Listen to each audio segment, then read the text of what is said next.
Calma que a sua aula já vai começar. Eu sou o professor Antônio Marterson e se você quiser ajudar o meu canal a continuar propagando conteúdos contábeis na internet, primeiro, se inscreva, ative as notificações, claro, só se você gostar desta aula. E a segunda maneira de você me ajudar, aqui na descrição tem uma série de links de cursos que eu mesmo preparei para você e cada curso que você faz sua matrícula, você recebe outro de bônus. Eu também vou deixar o meu WhatsApp aqui e também as minhas páginas no Instagram, caso você queira fazer alguma parceria relacionada à contabilidade. Fique aí com a aula, mas se gostar, se inscreva no canal e ative as notificações. Bons estudos! Bem, vamos aqui iniciando a nossa primeira aula, onde nós iremos estudar o conceito de tributo. É muito importante que nós prestemos atenção a esta aula, bem como todas, porque nós temos que entender que o nosso vocabulário tributário também será enriquecido ao longo desse curso. Muitas vezes nós chamamos tudo de impostos. O Estado vai aumentar impostos, o governo vai criar um novo imposto, determinado município criou um novo imposto, só que muitas vezes nem são impostos. Às vezes são taxas, às vezes são realmente impostos ou contribuição de melhoria. Nós temos que entender que nós pagamos muitos tributos, mas nem sempre nós pagamos impostos, tá? Ou seja, nós precisamos começar a entender o que significa cada coisa. Então, sempre que eu estou dando aula de direito tributário, contabilidade tributária, gestão de tributos, planejamento tributário, eu sempre indico essas duas fontes. A primeira, a Constituição Federal, naquilo que diz respeito à parte tributária, e a segunda, que é o Código Tributário Nacional, onde praticamente o nosso curso está baseado nessas duas fontes, que são as principais quando o assunto é sistema tributário nacional. Vamos aqui falar da atividade financeira do Estado. A atividade financeira é o conjunto de ações do Estado para a obtenção da receita e a realização dos gastos para o atendimento das necessidades públicas. Então, a atividade financeira do Estado é tudo que o Estado faz para obter receitas. Tudo bem? Para que ele obtém receitas? Para colocar em prática tudo aquilo que ele se propõe a fazer. E não vamos aqui entrar no mérito se ele trabalha de maneira eficiente ou não. Cada um de nós temos as nossas opiniões. Se colocarmos esta questão dentro de uma turma de 50 alunos, metade vão dizer que o Estado é eficiente, a outra metade vai dizer que não, né? Então, há dois tipos de receitas financeiras. A primeira são as receitas originárias. As segundas são as receitas derivadas. Sobre as receitas originárias, o Estado, atuando como particular, ou seja, não possuindo as tradicionais vantagens que o direito público lhe dispõe, obtém receitas. Por exemplo, quando o Estado aluga um prédio a um particular. Então, o Estado tem um prédio, tá? E ele aluga a uma empresa privada ou aluga a qualquer outro ente, tá? E ele recebe um valor por isso. Tem uma entrada de receita, mas essa é uma receita originária, porque o Estado não está obtendo essa receita utilizando todas as suas prerrogativas legais que o direito público lhe permite. Mas também o Estado pode conseguir receitas derivadas. O Estado age com todas as suas prerrogativas de ente público e dessa forma pode obrigar os particulares ao pagamento de tributos. Aí aqui a gente vai lembrar do artigo 5 da Constituição, onde vai falar que ninguém é obrigado a fazer ou deixar de fazer nada sem lei que o obrigue.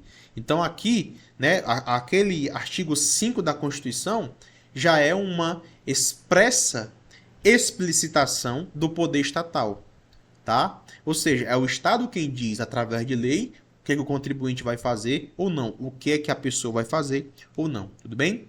Então, observação, as receitas derivadas mostram-se altamente superiores às receitas originárias, ou seja, aquilo que o Estado arrecada enquanto receitas derivadas, a saber, cobrança de tributos, são sempre superiores àquilo que ele obtém de receitas originárias. É uma coisa bem óbvia, mas eu fiz questão de trazer aqui, tudo bem? Veja, Estado versus contribuinte. Essa é uma disputa que nunca vai deixar de existir. Na relação tributária, existem dois sujeitos. Nós temos o sujeito ativo e o sujeito passivo.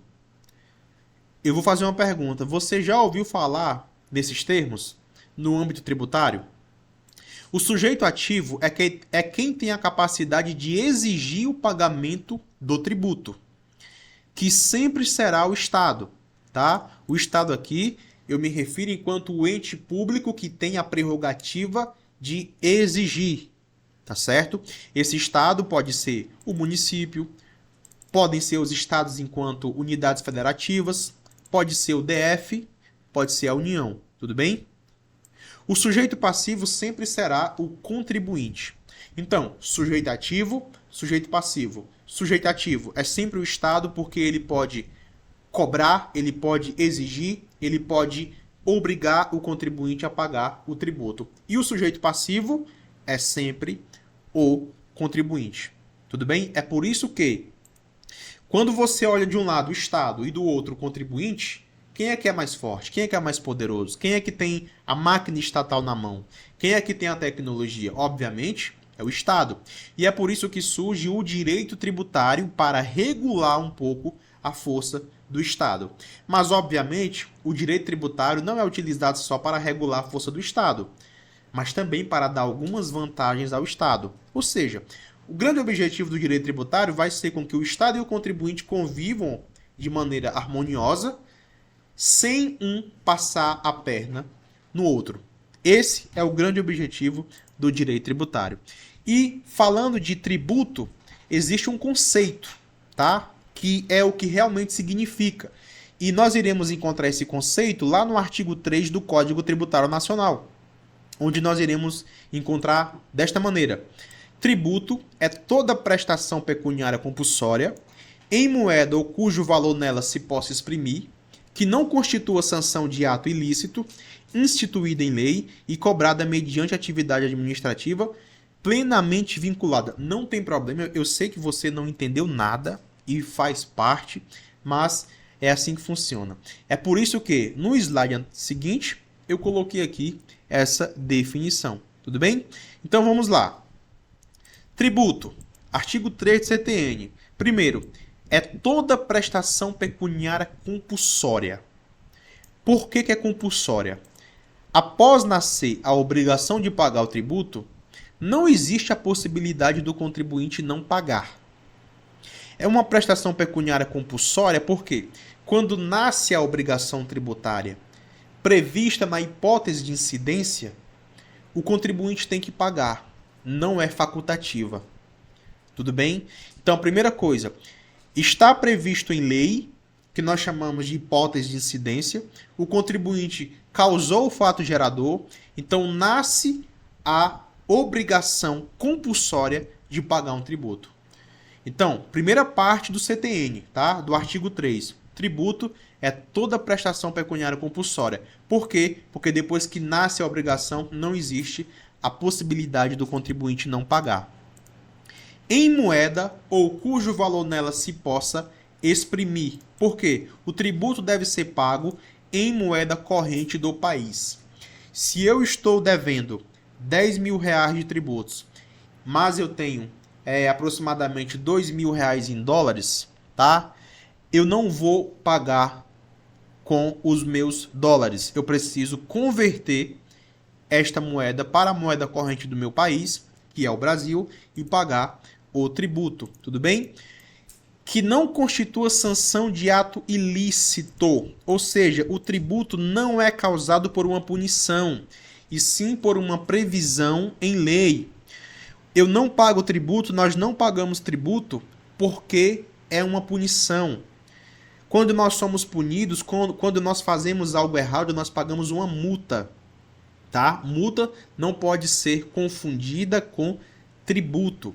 Eu pago o ICMS, o ISS, o PIS, a COFINS, as empresas pagam imposto de renda e contribuição social sobre os lucros, não é porque elas estão sendo punidas, é porque existia uma previsibilidade legal, tudo bem? Que inclusive quando estivermos estudando os princípios do direito tributário, o primeiro princípio será o princípio da legalidade, tá certo? Continuando, que não constitua sanção de ato ilícito instituída em lei.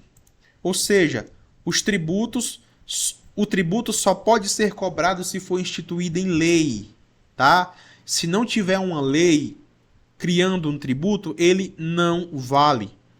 O município está cobrando uma taxa, porque o prefeito acha que, através de uma medida provisória, através de um decreto, o prefeito quer cobrar uma taxa. Isso não existe.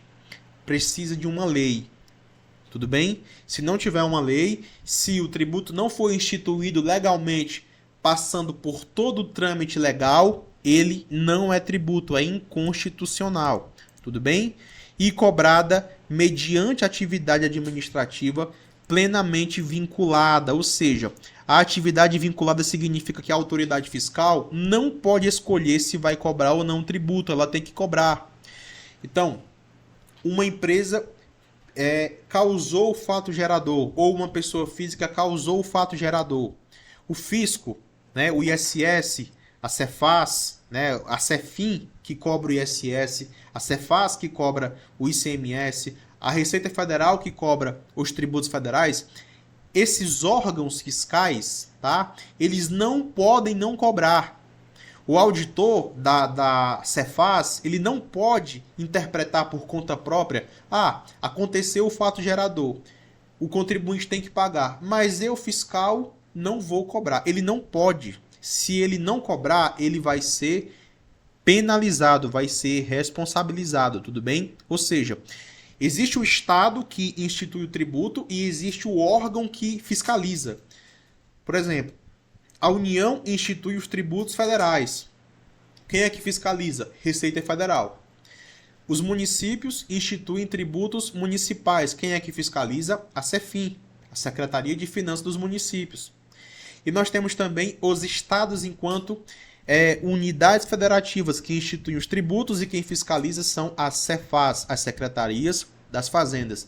Cefaz, Cefim e Receita Federal, eles não podem simplesmente decidir não cobrar, senão estão cometendo infrações. Tudo bem? Veja, no ordenamento legal brasileiro, há 5 espécies de tributos. Nós temos aqui os impostos, as taxas, as contribuições de melhorias, tá? Os empréstimos compulsórios e as contribuições especiais. Agora veja, preste bem atenção. O Código Tributário Nacional, ele considera 3 tipos de tributos: os impostos, as taxas e a contribuição de melhoria. O STF considera 5. Nós temos aqui 2 teorias, a teoria tripartite, que são 3 espécies de tributos. Essa teoria tripartite é a do CTN. Nós temos a teoria pentapartite, que é a teoria do STF, que são 5 espécies de tributos. Qual a teoria correta? As 2 são corretas. Porém, a que sempre deve vigorar é a que o Supremo Tribunal Federal interpretou por último. Então, a que nós estamos aqui utilizando em nosso curso é a teoria do Supremo Tribunal Federal. Tudo bem? Nesta disciplina, isso aqui é muito importante para você, o nosso objetivo máximo aqui são os impostos, as taxas e as contribuições especiais. Por quê? Porque nós estamos aqui estudando gestão de tributos voltado para empresas, tá? Então, que fique bem claro isso, e até a próxima aula. Qualquer dúvida, mande sua pergunta e eu vou responder.